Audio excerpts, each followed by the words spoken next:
Welcome to Sinister Heroes. It's your host, Danny Iniquitous. I just wanted to talk to you guys about something that I think is really, really important, okay? The fate of D&D 2024. Now, there's a lot of people out there who aren't using the 2024 rules. They're saying that whatever, their campaigns, blah, blah, blah, blah, they're already invested, they don't want to switch over, and I get it. Nobody wants to be the guy that's doing new stuff, but it has been out for like a year. It's absolutely a better overall improvement. Now, I'm not saying every single thing is better, but I'm saying a lot of the things got better. Your martials are better in 2024. You're swinging an axe, you're using a sword, you are better in 2024. These things make a big difference. Monks, you're better in 2024. Pick it up, man. There's no reason for your monks to be lagging in the back and people never using them, or using them and not ever feeling as adequate. Now's the time, and the time has been around for quite some time. So let's get into a little bit more in depth about that and some of the things that I think are really important. Let's talk about it. Monks, you're just better. Absolutely. Rogues, you're better too. Now you have more options. Now you can reduce your sneak attack damage and do unique things with it. I know people are jumping and pulling their hair out. Oh, no, I don't want to reduce my damage. But you have an option to do something great, or something better, or change your own repertoire. Do something unique. Do something a little bit advantageous for somebody else from every now and again. It gives you those cool options where previously you didn't. Fighters, you're better, man. Those weapon masteries really make a difference. It really can give you a tactical advantage. The more tactical you are, the more you're into combat and into the mechanics of that kind of grid-based combat where you're manipulating the battlefield, and you have environments and things like that, your weapon masteries become a bigger influence. You have casters that put things like Cloud of Daggers down. Now you have a reason to keep slamming them into that. It makes you better, and it makes you more cohesive with your other players. Some of those benefits really aren't obvious, but some of them are really right there when you take a look at it. Some of the spells got better. Some of the things that were just confusing got better. Now, did everything get better? No, and that's fair. The Paladins, being their Divine Smite being a bonus action, really makes people really, really angry. But from the other side of the table, it's a benefit. It's a balancing act that makes things a little bit more useful. Because when everyone takes 2 levels in Paladin, it becomes a problem. It becomes an issue. It's the same thing like everyone taking Warlock just so that way they can have Hexblade. Like every charisma caster does that. But in order to balance things and make things a little bit easier, some things had to change. Some things had to be dialed back. Divine Smite was one of them. Because going Nova and being able to hit, say you were level 15 and you were Paladin and you got hasted and you were dual wielding. Like, you could throw out a lot of hits and a lot of Divine Smites in that turn. And nothing is worse than a very anticlimactic end. You don't want to fight the end boss of the campaign and have your Paladin run up and kill him in the first round. I mean, if you do, great, but do you really want to be not the character doing that? Do you really think that's really fun for those other characters? It's supposed to be a challenge. It's supposed to be something that you hard fight and you win. But if it's too easy because you broke the game based on certain things, obviously things have to be brought back into a realm where that's a little bit more feasible, that these things can be a challenge. And I think that's the reasoning behind the Paladin. If you don't like it, I get it. Everyone likes to go Nova and do huge numbers. But there's a million different ways to do that. Being just a caster and casting a high damaging spell will produce the same effect.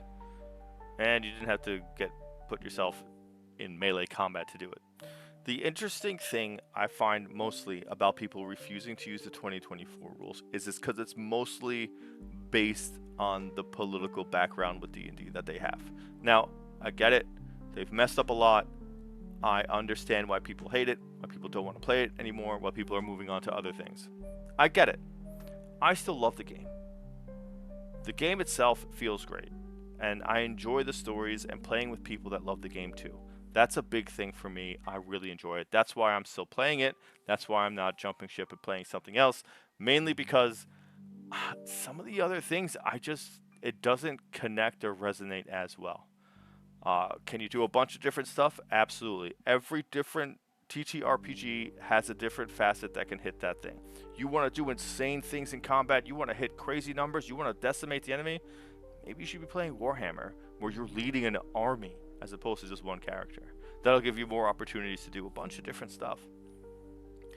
The concept of what a lot of new people playing D&D, or people who recently joined into playing D&D over the pandemic and through Critical Role's massive impact it has, a lot of them want to change the game into something different, and that's not exactly what D&D is for. And I think that's where a lot of the issues have come out, because a lot of people that were new to the game have jumped on the bandwagon of things that aren't the main focus of the game. Like, don't get me wrong, everybody needs a character that's workable, and it's great to have a character that's strong. But D&D wasn't so much about how strong you were. I mean, original D&D, the wizard maybe cast 1 or 2 spells. And that wasn't uncommon. Things were really hard back then, and what it came down to was your problem solving and your survivability and teamwork.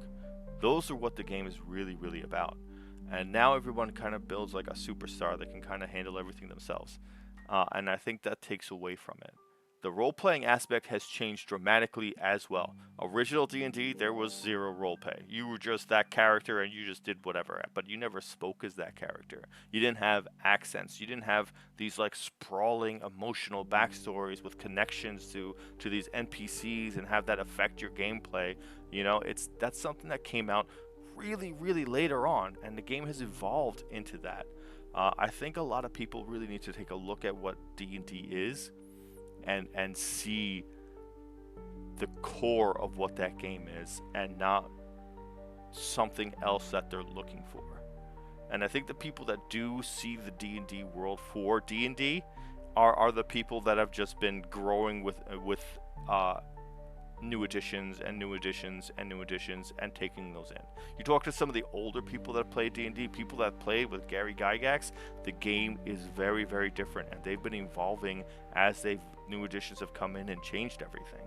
So it's like, it's a growing thing that's been growing for a long time. And this new 2024, well, not even new at this point, but this 2024 system is the new system. Give it a chance. There's a reason why things are working. There's a reason why they made some of these changes. They clarified a lot of stuff. They've made it a lot easier to understand some stuff. They've broken things down in a unique way. Yes, the lore has changed, but the lore has changed every single edition since Jump Street. I mean, orcs used to be half pig people. They weren't like orcs they are now. And that changed when World of Warcraft came about. Like, so everything has evolved and grown and changed. So if you don't like the way the orcs are now, or you don't like the fact that not everything is necessarily an evil species, that they all are a little bit more humanized, then maybe you gotta kind of just go with the flow here and just give it a chance, or accept the fact that maybe this is no longer the TTRPG that's best for you. If you want something more rigid, you want something with like hard lines, there's lots of RPGs out there that are very much like that nothing really, really changes. But I find that the ones that do change and do evolve, if some of the things don't stay on as strong, I'll admit that. But overall, I think most of the improvements that are made are better improvements, are simpler, are simplifying complex things and streamlining your availability to get what you want out of the character you make. D&D is slowly becoming more role-playing oriented, and I like that. I really appreciate that the most. Where if you want just to hit numbers and do math and just get the attacks to hit and then just decimate an enemy, again, maybe you should be leading an army. But if you're playing D&D because you love playing D&D, play the new edition, man. Give it a chance. So one of the last things I really want to say is there's a lot of opportunities out there for TTRPGs, and I feel like a lot of the gripes with the mechanics and with everything with D&D and the apprehension to using 2024 is the fact that a lot of people were new to D&D.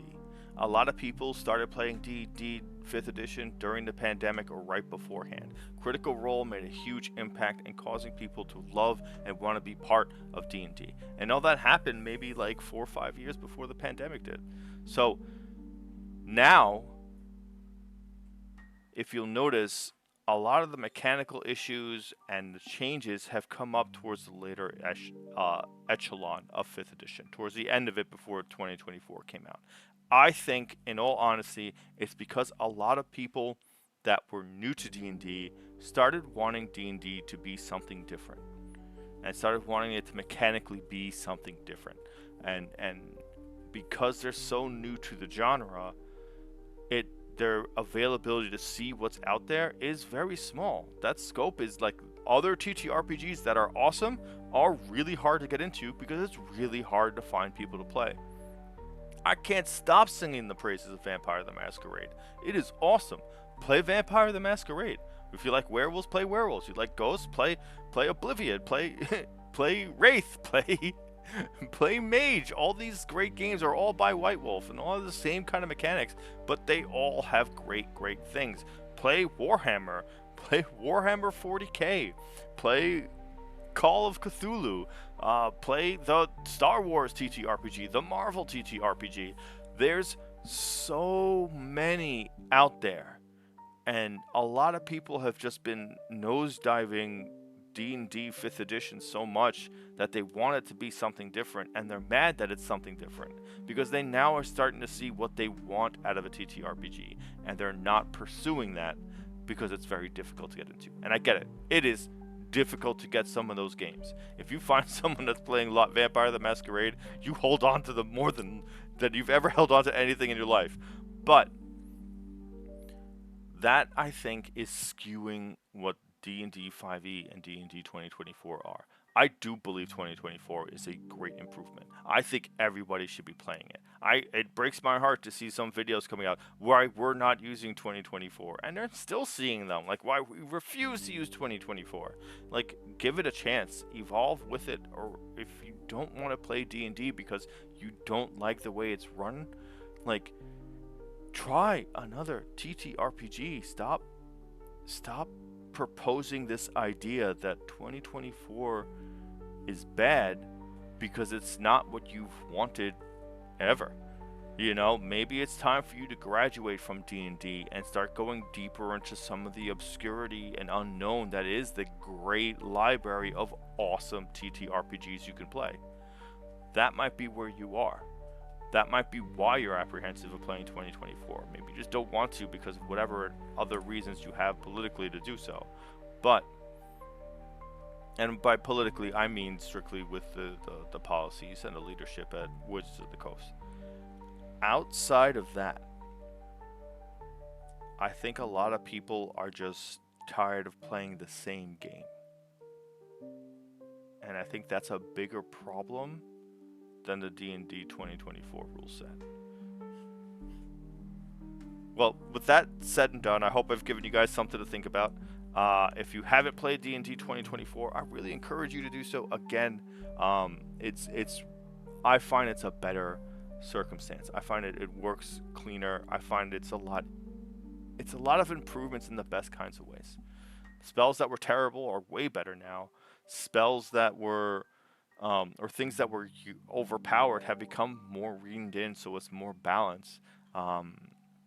It's made it so monks are so much better. It's made it so that way fighters and people who attack regularly and often, and that's the majority of what they do in combat, now can put some thought behind their actions and really create great tactical moments. Because you swung a sword and killed things with the sword a million times. When was the last time you swung a sword and that slice threw them 10 feet into a lava pit? Or set it up so that way they were knocked on the ground, and then here comes your paladin friend using a maul who just critted because he was on the ground. You're setting up those things, and you're not having to be a battle master to do it. That's the cool thing. You can be other things and still get those impressive movements. Well, that's why the fighter subclasses have so many things that if you push and to knock and trip opponents and shove them and all that stuff, because it is a very smart thing to do in combat, and that's what the fighter is. The barbarian gets cooler. Like, it's the rogue has unique things they can do in combat besides just sneak attacking. Yeah, it can reduce the damage they do, but you could poison something. You can give it disadvantage on an attack. There's a bunch of different stuff you can do, and you still have weapon masteries. There's a lot of great improvements to what would be considered the mid lane of what you do. Your day-to-day stuff now becomes more interesting. I think that's cool. Give it a shot. If you don't like it, tell me. If you hate it, tell me. I want to know why. Like, let me know. I'd love to hear it. A big thank you to our Patreon supporters. I love you guys. I hope you're still supporting me after this. But it's a really big thing that you support us, and it makes a big difference. And we love you guys, and we can't sing your praises enough. Thank you so much for supporting the channel. If you can, join our Patreon supporters. We keep it really low, so we're not ever taking a lot of big donations or anything like that. Everyone needs to eat. We're not about to push something like that. Big thank you to you guys. Thank you so much, Patreon supporters. We love you guys. The link is in the description, as well as the link to our live stream game that we're a part of over at Critical Failures with our incredible group to play with. They're all really a bunch of great guys. Check us out Wednesday nights. And if you get interested in that, definitely let me know. I'm happy to talk more about that stuff with you guys. And thank you for giving a spooky kid a chance.